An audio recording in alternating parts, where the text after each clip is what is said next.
जय जगन्नाथ फ्रेंड्स ओडिया सुख संसार चैनल को आपण को बहुत बहुत स्वागत। जन्माष्टमी हार्दिक अभिनंदन एवं शुभेच्छा। समस्ते जन्माष्टमी केमिति पालन करछन्ती एवं जन्माष्टमी रे कौन कौन क्वेश्चन सब मते कमेंट्स माध्यम मध्ये जणांतु। जन्माष्टमी एही वर्ष 15 अगस्त 2025 रे पड़िबा को जाउची एवं जन्माष्टमी रे देखिबे किछि ग्रहर नक्षत्र परिवर्तन गुरुंकर नक्षत्र परिवर्तन एवं बुधंकर मध्य नक्षत्र परिवर्तन केउ राशि नक्षत्र वाला यह शुभदायक अटे ताहा मु आपनको एही वीडियो माध्यम रे जणेबी। 5टी राशि नक्षत्र वाला एही जन्माष्टमी बहुत सुख सुविधा आनीछि एवं ता सह तांको भाग्य मध्य चमकिबा को जाउछि। सेमानकर किछि इच्छा पूर्ण हेबो एवं तांको जीवन रे कोन सब घटिबो ताहा सब किछि मु आपनको डिटेल्स रे यही वीडियो माध्यम रे जणेबी। देखंतु फ्रेंड्स ये जो जन्माष्टमी सबु राशि सबु नक्षत्र पई शुभदायक अटे किंतु 5टी राशि वाला नक्षत्र वाला अति शुभ अटे। एवं जन्माष्टमी जो आपण पालन करूचंती फ्रेंड्स आसंता काली 15 अगस्त 2025 रे तो आपण किछि प्रतिकार मध्य करंतु। प्रतिकार माने किछि नाम जप करंतु। उपास तो आपण रहुचंती किंतु नाम जप मध्य निहाती आवश्यक एवं ता सह हरे कृष्ण महामंत्र आपण 16 थर 32 थर जप करंतु। देखिबे आपणकर जहाँ भी माने ग्रह दोष थिले मध्य ताहा कटिबा को लागि थे। एहा सत्य अटे। हरे कृष्ण महामंत्र एति की पावर थाए फ्रेंड्स। आपण जदि 21 दिन किंबा 30 दिन जो जप करी तो देखंतु दिने अधे जप करदेले हुएनी किंतु जप करला समय आमको गोटे गोटे राउंड 108टा राउंडटा कलाळू को आमको टिके माने थकी मध्य जाइथाउ आमे किंतु तार जदि अभ्यास जदि आपण करिवे ना फ्रेंड्स से जो आमे जो थकी जाउथा ना हमर सब कष्ट सेतिरे ही कटि कटि जाइथाय। तेणु आमको थकिबार नाही आम कष्टटा को दूर करिवार अछि। तेणु हरे कृष्ण महामंत्र कहि रखुछि सुनंतु।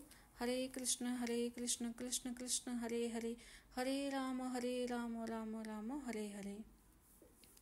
यह निश्चित भाव में जप करंतु आपण पे भल एवं राधा कृष्ण नाम मध्य जप करि पारंती। हे कृष्ण करुणा सिंधु दीनबंधु जगतपति गोपीश गोपिका कांत राधा कांत नमस्तुते। यह मध्य आपण उच्चारण करि पारंती। प्रार्थना अटे यह कृष्णंकर एवं जो मनकर संतान नाही से मानक पई एही जो जन्माष्टमीटा बहुत अति शुभ अटे। तांकर सबु कार्य रे से सफलता पाइबा सह संतान सुख मध्य मिलिबो। से जहाँ मु एबे वर्तमान गुडे मंत्रटे कहूची से मंत्र से माने ठाकुरंक सामना रे बसिकी स्वामी स्त्री दुजन बसिकी एही मंत्र निश्चित भाव रे जप करंतु एवं हाथ रे गोटे फलटे रखिकी मंत्र जप करंतु एवं सेही पूजा सरला परे से फलटा को से प्रसाद रूप में ग्रहण करबा उचित। हाथ रे आपण एप्पल रखि पारंती कदली रखि पारंती जहाँ भी गोटे हाथ रे एहा किए रखिबे ना स्त्री लोक रखिबे स्वामी पाखरे बसते दुजन स्वामी स्त्री एहा एही मंत्र जप निश्चय करंतु। निश्चित भाव रे एहा 100% एहा संतान सुख दे ही थांते। देवकी सुत गोविंद वासुदेव जगतपते देहि में तनयम कृष्ण तमाहम शरणम गतः। यह आपण नेट रे सर्च करि पारंती। यह बहुत ही पावरफुल अटे। यह आपण 108 थर लखा जप करंतु एवं हरे कृष्ण महामंत्र मध्य जप करंतु। कारण काली की जो दिनटा अटे केवल कृष्णंकर जेतिकी आपण जानिचंती मंत्र जप कले सेतिकी भल एवं संतान पई मध्य संतान गोपाल स्तोत्रम गोटे बहीटे अच्छी संतान गोपाल स्तोत्रम ताहा आणन्तु एवं ताहा मध्य पाठ करंतु एवं काली ठारू ताहा पाठ निश्चित भाव में प्रत्येक दिन गाधे सारा पर सकाल सकाल करंतु। यह भल एवं एही वर्ष जेहेतु शुक्रवार दिन पड़ुची जन्माष्टमी शुक्रवार कृष्णंकर माने धन देवार दिन थाए कृष्णंकर पूजार दिन थाए। कृष्ण ही एमिति गोटे भगवान अटंती से ही नारायण अटंती से ही जगन्नाथ अटंती तांकर सबु प्रकार रूप आमे देखिबा को पाई थाउ एवं कृष्ण भगवान जेबे प्रसन्न हेई थांते आपनक पूजारी एते धन देबे ना फ्रेंड्स आपण संभाली मध्य पारिबेनी। आपणकर शत्रुनाश हम जी आपण गुणी गारेडी कौन करदे आपणकर जो ମାନେ ଗର୍ଭାଶୟକୁ ବାନ୍ଧି ଦେଇଛନ୍ତି, ସନ୍ତାନ ହେଉନାହିଁ, କିମ୍ବା ଆପଣଙ୍କର ବୁଦ୍ଧିକୁ ବାନ୍ଧି ଦେଇଛନ୍ତି, ଯେଉଁଟାକି ଆପଣ କିଛି ବୁଦ୍ଧି ଖଟେ କାମ କରିପାରୁନାହାନ୍ତି, ଆପଣଙ୍କର ଜୀବନଟାକୁ ହିଁ ବାନ୍ଧିକି ରଖିଲା ବେଳେ ଯେଉଁ ଯାହା ବି ଅଛି ନା ସବୁକିଛି ଦୂର ହେବ। କିନ୍ତୁ କୃଷ୍ଣଙ୍କ ପୂଜାରେ ସାଙ୍ଗେ ସାଙ୍ଗେ ମଧ୍ୟ ରେଜଲ୍ଟ ମିଳିନଥାଏ, ଟିକେ କଷ୍ଟ ମଧ୍ୟ ଥାଏ। କିନ୍ତୁ ଯଦି ଆପଣ ସ୍ନେହ ଶ୍ରଦ୍ଧାର ସହ ଯଦି କରିବେ, ତାଙ୍କର ଗୋଟେ ନିୟମ ଅନୁସାରେ କରିବେ, ଦେଖିବେ ଆପଣଙ୍କ ଜୀବନରେ ଆପଣ ଆଉ କିଛି କରିବାର ଆବଶ୍ୟକ ନାହିଁ। କେବଳ କୃଷ୍ଣଙ୍କ ଶରଣରେ ପଳାଇ ଆସିଲେ ଆପଣଙ୍କର ଗୁଣି ଗାରେଡ଼ି ବନ୍ଧ୍ୟା ଦୋଷ ସବୁକିଛି ଦୋଷ ଆପଣଙ୍କର ଦୂର ହେବ। ଏହା ସତ୍ୟ ଅଟେ, କରିକି ତ ଦେଖନ୍ତୁ। ଜନ୍ମାଷ୍ଟମୀ ଦିନଠାରୁ ଏହି 5ଟି ରାଶି ବାଲାଙ୍କର ନକ୍ଷତ୍ରରେ ବଡ଼ ପରିବର୍ତ୍ତନ ରହିଛି। ପ୍ରଥମ ରାଶି ହେଉଛି ବୃଷ ରାଶିର ରୋହିଣୀ ନକ୍ଷତ୍ର। ରୋହିଣୀ ନକ୍ଷତ୍ରର ରାଶିର ନକ୍ଷତ୍ରର ଦେବତା ହେଉଛନ୍ତି ଚନ୍ଦ୍ରମା। ମନରେ ନୂଆ ପ୍ରକାର ଉତ୍ସାହ ଆପଣଙ୍କର ବଢ଼ିବ, ମାନସିକ ଚିନ୍ତା ଆପଣଙ୍କର ଦୂର ହେବ, ପ୍ରେମ ସଫଳତା ମିଳିବ ଏବଂ ବିବାହର ଯୋଗ ମଧ୍ୟ ରହିଛି। ସବୁ କାର୍ଯ୍ୟରେ ସଫଳତା ଆପଣଙ୍କୁ ମିଳିବାକୁ ଲାଗିବ। ବୃଷ ରାଶିର ଯେଉଁମାନେ ରୋହିଣୀ ନକ୍ଷତ୍ର ଅଛନ୍ତି ତାଙ୍କ ପାଇଁ ଭଲ ରହିଛି ଏ ଜନ୍ମାଷ୍ଟମୀ ଠାରୁ। ନିଜ ମାଙ୍କ ସହ ଆପଣଙ୍କର ସ୍ନେହ ଆଦର ପ୍ରେମ ବଢ଼ିବ ଏବଂ ତା ସହ ଆପଣଙ୍କ ଚେହେରାରେ ଆପଣଙ୍କ ଶରୀରରେ ଗୋଟିଏ ସୁନ୍ଦରତା ବଢ଼ିବ। ଧନକୁ ଆପଣ ଆକର୍ଷଣ କରିବେ, ଧନ ଆପଣଙ୍କର ବଢ଼ିବ, ଦୀର୍ଘ ଦିନର କାର୍ଯ୍ୟଟା ଆପଣଙ୍କର ପୂରଣ ହେବାକୁ ଲାଗିବ ଏବଂ କୃଷ୍ଣଙ୍କ କୃପାରୁ ଆପଣଙ୍କର ଯିଏ ବି ସାଙ୍ଗ ଥିଲେ, ଯେଉଁଟାକି ଶତ୍ରୁ ସାଙ୍ଗ ଯେଉଁ ଆମେ କହିଥାଉ, ସାଙ୍ଗରେ ଥାନ୍ତି କିନ୍ତୁ ଆପଣଙ୍କର ବହୁତ ଅପମାନ କରିଥାନ୍ତି, ସେଇଟା ପ୍ରାୟ ହେଇଥାଏ ବୃଷ ରାଶି ରୋହିଣୀ ନକ୍ଷତ୍ର ବାଲାଙ୍କ ସହ। ତ ସେଇ ଶତ୍ରୁ ସାଙ୍ଗ ମଧ୍ୟ ଦୂର ହେବାକୁ ଲାଗିବ, ଯେଉଁଟାକି ଆପଣ ମଧ୍ୟ ଜାଣିପାରିବେନି କି କାହିଁ ମୋ ସାଙ୍ଗେ କଥା ହେଉନି। ତ ସେବେ ବୁଝିଯାଆନ୍ତୁ କି ସେ ଥିଲେ ଆପଣଙ୍କର ଶତ୍ରୁ ସାଙ୍ଗ ଏବଂ ଶତ୍ରୁ ସାଙ୍ଗ ମଧ୍ୟ ଦୂର ହେବାକୁ ଲାଗିବେ। ମାନ ସମ୍ମାନ ଆପଣଙ୍କର ବଢ଼ିବ, ବହୁତ ବଢ଼ିଆ ରହିଛି ଆପଣଙ୍କ ପାଇଁ। ନିଶ୍ଚିତ ଭାବରେ ଜନ୍ମାଷ୍ଟମୀ ଠାରୁ ଭାଗ୍ୟରେ ବଡ଼ ପରିବର୍ତ୍ତନ ମଧ୍ୟ ରହିଛି। ନେକ୍ସଟ ରାଶି ହେଉଛି କର୍କଟ ରାଶିର ଅଶ୍ଳେଷ ନକ୍ଷତ୍ର। ଅଶ୍ଳେଷ ନକ୍ଷତ୍ରର ଅଧିପତି ହେଉଛନ୍ତି ବୁଧ ଏବଂ ପ୍ରତୀକ ହେଉଛି ନାଗଦେବତା। ଆପଣଙ୍କର ଏହି ଜନ୍ମାଷ୍ଟମୀ ଠାରୁ ଏମିତି ବି କର୍କଟ ରାଶି ବାଲେ ଦେଖିବେ, ଅଶ୍ଳେଷ ନକ୍ଷତ୍ର ହେଉଛି ଗୋଟେ ଧନୀ ନକ୍ଷତ୍ର ଏବଂ କର୍କଟ ରାଶିର ଯିଏ ଧନୀ ଅଟନ୍ତି ସିଏ ହେଉଛି ଅଶ୍ଳେଷ ନକ୍ଷତ୍ର। ବହୁତ ସାରା ଧନ ସମ୍ପତ୍ତି ଏମାନେ ସଞ୍ଚୟ କରି ରଖିଥାନ୍ତି। ୟାଙ୍କର ଯେତିକି ବୟସ ବଢ଼ି ବଢ଼ି ଯାଇଥାଏ ସେତିକି ଏମାନେ ଟଙ୍କା ପଇସା ସଞ୍ଚୟ କରି ରଖି ହିଁ ଥାନ୍ତି। ଜନ୍ମାଷ୍ଟମୀ ଦିନଠାରୁ ଏମାନଙ୍କ ଜୀବନର ସବୁ ସମସ୍ୟା କଟିବାକୁ ଲାଗିବ। ବିବାହ ପ୍ରସ୍ତାବ ଆସିବ, ଚାକିରି ମିଳିବ ସୁନ୍ଦର ଭାବରେ ଏବଂ ଶାନ୍ତିପୂର୍ଣ୍ଣ ଜୀବନ ଏମାନେ ଯିବେ। କିଛି ଗୋଟେ କରିକି ଦେଖେଇବେ, ସମାଜରେ ଗୋଟେ ଭଲ ନାଁ ରଖିବେ, ତା ସହ ବିଦ୍ୟାର ସଫଳତା ମିଳିବ, ସନ୍ତାନ ସୁଖ ମିଳିବ, ବହୁତ ସାରା ଟଙ୍କା ପଇସା ଅଶ୍ଳେଷ ନକ୍ଷତ୍ର କର୍କଟ ରାଶି ବାଲେ କମେଇବେ। ଆଖପାଖ ସମସ୍ତଙ୍କ ସହ ଆପଣଙ୍କର ସମ୍ପର୍କଟା ମଧୁର ହେବ ଏବଂ ତା ସହ ନିଜ ପରିବାର ପାଇଁ କିଛି କରିବେ ଏବଂ ନିଜ ଗୋଡ଼ରେ ଠିଆ ହେବାକୁ ଚେଷ୍ଟା କରିବେ। ମାନେ କିଛି ଗୋଟେ ଆଜି ଯାଏଁ ଯେଉଁ ଜବ୍ କିଛି ବି କରୁନାହାନ୍ତି କିନ୍ତୁ ଆପଣଙ୍କୁ ଜବ୍ର ଅଫର୍ ଆସିବ, ଜବ୍ କରିବେ ଏବଂ ନୂଆ ନୂଆ ଅପରଚ୍ୟୁନିଟି ଆସିବ ଆପଣଙ୍କ ଲାଇଫରେ, ତାହା ପ୍ରତି ଆପଣ ଧ୍ୟାନ ଦେବେ ଏବଂ ଆଗକୁ ମଧ୍ୟ ବଢ଼ିବେ। କୃଷ୍ଣଙ୍କ କୃପା ଯୋଗୁଁ ଆପଣଙ୍କର ସବୁ ସମସ୍ୟା ଦୂର ହେବ, କାହିଁକିନା ଆପଣ ଅଶ୍ଳେଷ ନକ୍ଷତ୍ର ନାଗଦେବତାଙ୍କର ପ୍ରତୀକ ଅଟନ୍ତି। ତ ଆପଣଙ୍କ ଜୀବନରେ ସବୁ ବାଧାବିଘ୍ନ ଦୂର ହେବ। ଏମିତି ବି କେହି ସଡନଲି ଆସିକି ଆପଣଙ୍କ ସହ କିଛି ରାଗ ରୁଷା କିମ୍ବା ଝଗଡ଼ା ମଧ୍ୟ କରିନଥାନ୍ତି। ଯିଏ ବି ଆପଣଙ୍କ ସହ ଝଗଡ଼ା କରିଥାନ୍ତି ସେ ବହୁତ ପସ୍ତେଇଥାନ୍ତି ଏବଂ ତା ସହ ଆପଣ ବହୁତ ଧନୀ ରାଶି ମଧ୍ୟ ଅଟନ୍ତି, ଧନୀ ନକ୍ଷତ୍ର ଅଟନ୍ତି ଅଶ୍ଳେଷ ନକ୍ଷତ୍ର। ତ ଏହି ଯେଉଁ ସମୟ ଆପଣଙ୍କୁ ଆହୁରି ବେଷ୍ଟ ରହିଛି, ଆପଣଙ୍କ ଭାଗ୍ୟରେ ଗୋଟେ ବଡ଼ ପରିବର୍ତ୍ତନ ରହିଛି, ଶୁଭ ଖବର ଶୁଣିବାକୁ ପାଇବେ।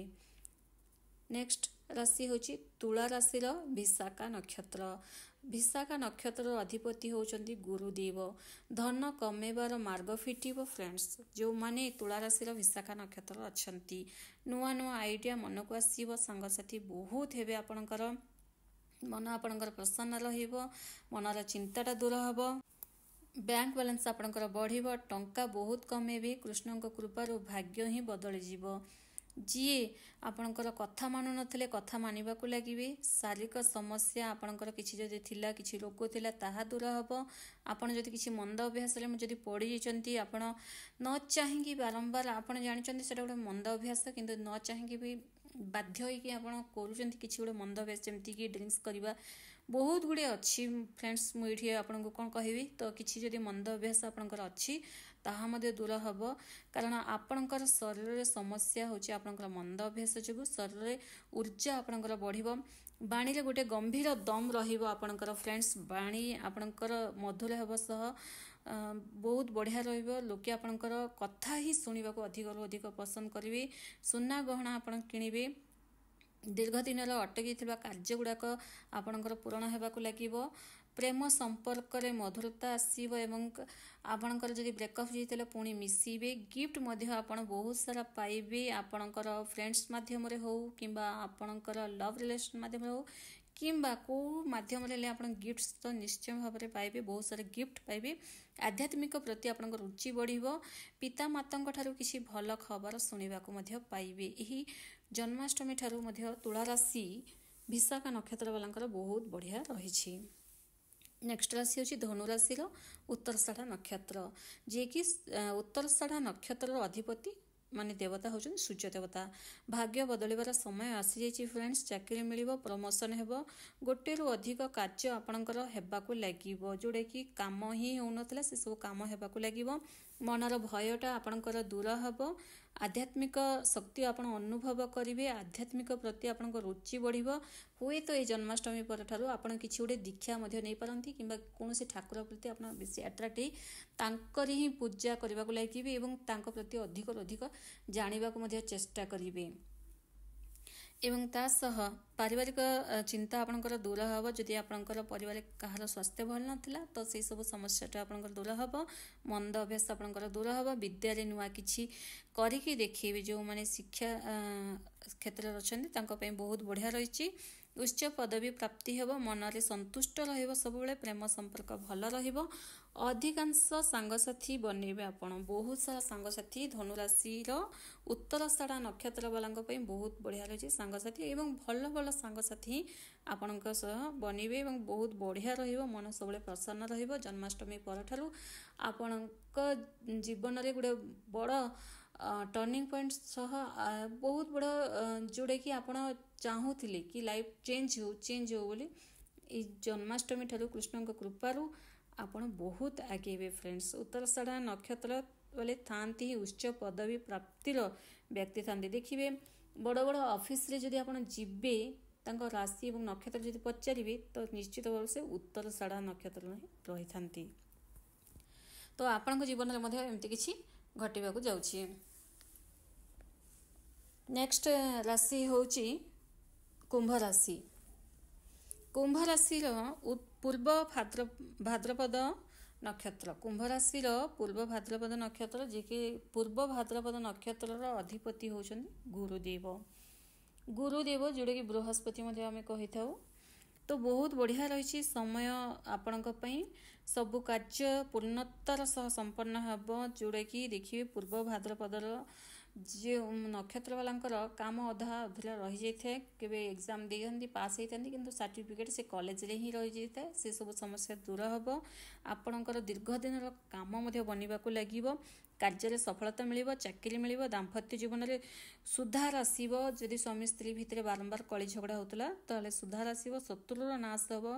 କେହି ଯଦି ଆପଣଙ୍କୁ ଗୁଣି ଗାରେଡ଼ି କିଛି ବି କରିଦେଇଛନ୍ତି କିମ୍ବା କିଛି ଗୋଟେ ଆପଣ ନ ଜାଣିକି ବି କିଛି ଏମିତି ଗୁଣି ଗାରେଡ଼ି କରିଦେଇଥାନ୍ତି ଯେଉଁଟାକି ଆମେ ନ ଜାଣିକି ମାଡ଼ି ଦେଇଥାଉ। ସେଗୁଡ଼ାକ ସବୁ ରାସ୍ତାରେ ଚାଲୁଥିଲା ବେଳେ ଆମ ପାଦ ତଳେ ପଳେଇ ଆସିଥାଏ। ତ ଏମିତି କିଛି ଗୋଟେ ଆପଣଙ୍କ ସହ ଯାହା ବି ହେଇଛି କିଛି କରିପାରୁନାହାନ୍ତି ଆପଣ ଲାଇଫରେ ପୂର୍ବ ଭାଦ୍ରପଦ ନକ୍ଷତ୍ର ବାଲେ, ତ ସେସବୁ ସମସ୍ୟା ମଧ୍ୟ ଦୂର ହେବ। ଦେଖନ୍ତୁ କୃଷ୍ଣ ହିଁ ଅଟନ୍ତି ସବୁ ପ୍ରକାର ସମସ୍ୟାର ସମାଧାନର ବାଟ ସେ ହିଁ ଦେଖାଇଥାନ୍ତି ଏବଂ ଶତ୍ରୁ ନାଶ ମଧ୍ୟ କରାଇଥାନ୍ତି। କିନ୍ତୁ କୃଷ୍ଣଙ୍କ ପୂଜା ଆମେ ଯେତିକି ଆମେ କରିବା ସେ ଅନୁସାରେ ଆମକୁ ଫଳ ମିଳିଥାଏ। ମାନେ ଧୀରେ ଧୀରେ ତାର ରେଜଲ୍ଟ ମିଳିଲେ ମଧ୍ୟ ବହୁତ ଷ୍ଟ୍ରଙ୍ଗ ରେଜଲ୍ଟ ମିଳିଥାଏ। କୃଷ୍ଣ କୃପା ହେଲେ ସେ ବ୍ୟକ୍ତି ମାନେ କେଉଁଠୁ କେଉଁଠି ପହଞ୍ଚି ଯାଇଥାନ୍ତି ସେଇଟା ସେ ମାନେ ପୁଣି ପଛକୁ ଯେବେ ଓଲଟିକି ଅନେଇଥାନ୍ତି ତ ବହୁତ ଭାବିଥାନ୍ତି କି କାହିଁକି ମୁଁ ଆଗରୁ ହିଁ କୃଷ୍ଣଙ୍କୁ ପୂଜା କଲିନି ବୋଲି। କାରଣ କୃଷ୍ଣ ବହୁତ ମହାନ ଶକ୍ତିଶାଳୀ ଅଟନ୍ତି ଏବଂ କୃଷ୍ଣକୁ ଡାକିଦେଲେ ସେ ନିଶ୍ଚୟ ଓ